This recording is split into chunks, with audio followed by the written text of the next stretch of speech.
जय हिंद, जय भारत।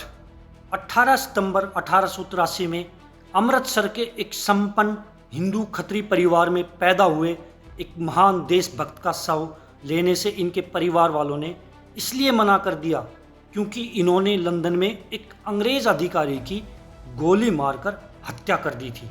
इनका अंतिम संस्कार भी लंदन में ही हुआ था।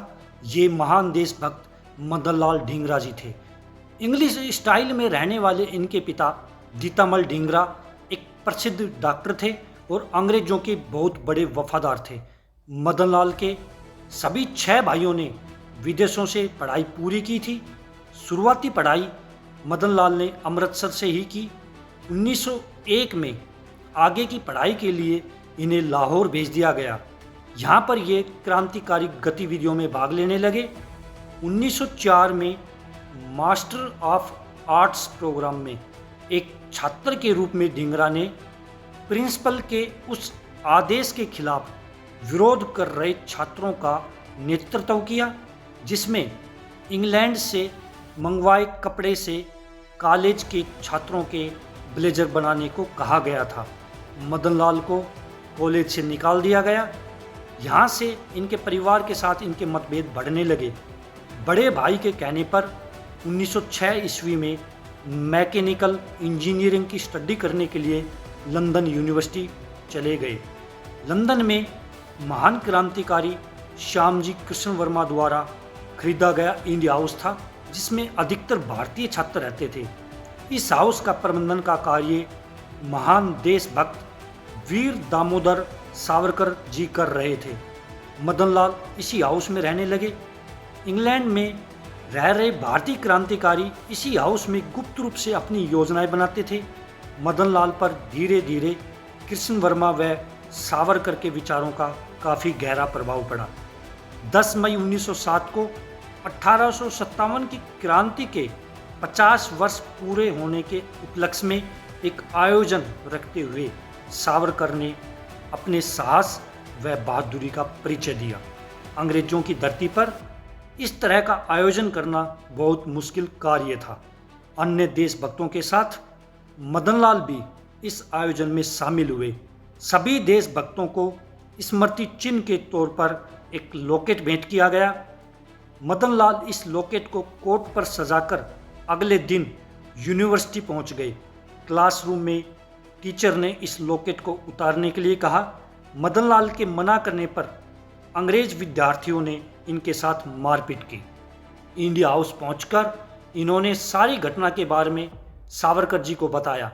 सावरकर ने कहा, यहाँ पर गुलाम देश के छात्रों, विशेष तौर पर भारतीय छात्रों के साथ ऐसा ही व्यवहार होता है। यह सब कर्जन वाइली की वजह से हो रहा है। यह सुनकर मदन लाल बोले, क्यों न कर्जन वाइली को ही मार दिया जाए। इस पर सावरकर बोले, यह कार्य बड़ी हिम्मत का है। तुम अभी बहुत जोश में हो इसलिए यह सब बातें कर रहे हो। मदन लाल बोले, आप कभी भी मुझे आजमा कर देख सकते हो। यह सुनकर सावरकर ने मदन लाल को अपना हाथ मेज पर रखने को कहा। सावरकर ने नुकीला हथियार इनकी हथेली के आर पार कर दिया। मदन लाल के चेहरे पर दर्द का कोई भाव नहीं था। सावरकर ने कहा कि तुम यह कार्य कर सकते हो। मदन लाल इंडिया हाउस छोड़कर अब दूसरी जगह किराए पर रहने लगे। अब कर्जन की हत्या की साजिश रची जाने लगी। कर्जन वाइली भारत में अंग्रेजी सेना के अफसर थे और क्रांतिकारियों के पीछे पड़े रहते थे। यहाँ से रिटायर होने के बाद लंदन में निजी सचिव का पद मिला।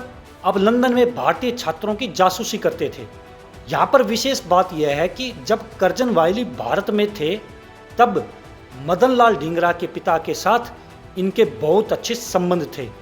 इस बात का पता मदन लाल को लग गया। अपने पिता का परिचय देते हुए मदन लाल ने कर्जन के साथ मेल जोल बढ़ा लिया। मदन लाल ने एक रिवॉल्वर खरीदी व निशाना लगाने का अभ्यास करने लगे। लंदन में अंग्रेजों की चापलूसी करने वाले भारतीयों का एक इंडियन एसोसिएशन नाम का संगठन था। 1 जुलाई 1909 ईस्वी को इस संगठन द्वारा आयोजित एक समारोह में कर्जन वाइली चीफ गेस्ट के तौर पर यहाँ पहुँचे। मदन लाल भी इस समारोह में अपनी रिवाल्वर लेके पहुंच गए। मदन लाल करजन के बिल्कुल नज़दीक पहुंच गए क्योंकि दोनों एक दूसरे को पहले से जान गए थे। मदन लाल ने अपनी रिवाल्वर निकालकर करजन वायली पर गोलियां दाग दी। करजन वायली यहीं पर ढेर हो गए।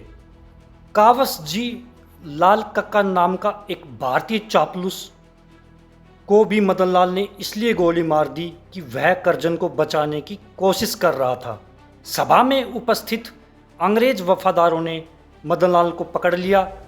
लंदन की कोर्ट में इन पर मुकदमा चलाया गया। करजन वायली की मौत की खबर पूरे भारत में भी फैल गई। इस पर मदन लाल के पिता ने एक लेटर लिखकर इंग्लैंड के न्यूज़पेपर को इन्फॉर्मेशन दी कि मैं मदन लाल को अपना बेटा नहीं मानता, वह एक कपूत था। इस प्रकार इनके डरपोक लालची पिता ने अपने सपूत बेटे की बेइज्जती की। कोर्ट में मदन लाल ने यह स्वीकार किया कि मैंने करजन वायली को मारा है, यह मेरा फर्ज था क्योंकि किसी भी अंग्रेज को भारत की धरती पर रहने का कोई अधिकार नहीं है। न्यायालय ने अपने फैसले को फांसी में बदल दिया और 17 अगस्त 1909 को लंदन की पैटनविल की जेल में इस महान आत्मा को फांसी दी गई। इस प्रकार एक महान आत्मा ने हम सब के लिए अपने प्राणों का बलिदान दिया। परिवार वालों ने इस अमर शहीद के शव को लेने से मना कर दिया। इस प्रकार लंदन में ही इनका अंतिम संस्कार किया गया।